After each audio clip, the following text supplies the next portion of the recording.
மாண்புமிகு பேரவைத் தலைவர்களே, நாங்கள் கொச்சைப்படுத்தவில்லை.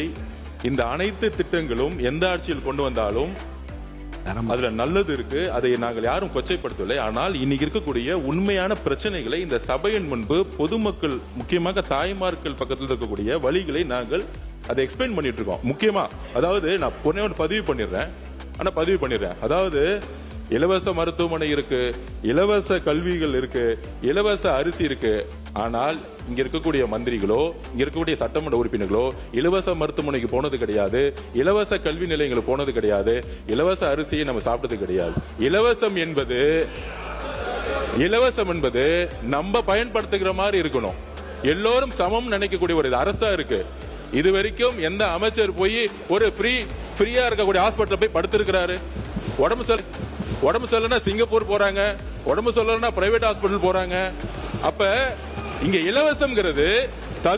இலவசம்ங்கிறது கருணை அடிப்படையில் இருக்கு. இலவசங்கிறது தகுதி அடிப்படையில் இருக்கணும். அதாவது மக்களுடைய உரிமை. அது நம்ம கருணை அடிப்படையில் கொடுக்கக்கூடிய அரசு எங்களது கிடையாது.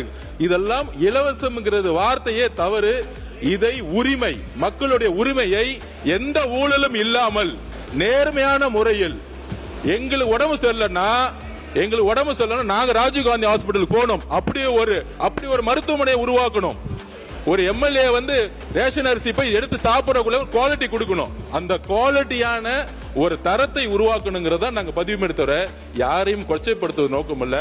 அனைத்து தலைவர்களும் திட்டங்களை கொண்டு வந்திருக்காங்க. ஆனால் திட்டங்கள் சரியான முறையில் நம்மெல்லாம் சாப்பிடக்கூடிய அரிசியோ, நம்மெல்லாம் போகக்கூடிய மருத்துவமனையோ, நம்ம குழந்தைகள் படிக்கக்கூடிய ஒரு கல்வி நிலையங்களோ இன்னைக்கு இல்லை. இதை மாற்றக்கூடிய இடத்துல நாங்கள் இருக்கிறோம். அதை மாற்றுவோங்கிறத நாங்க பதிவு பண்றோம்.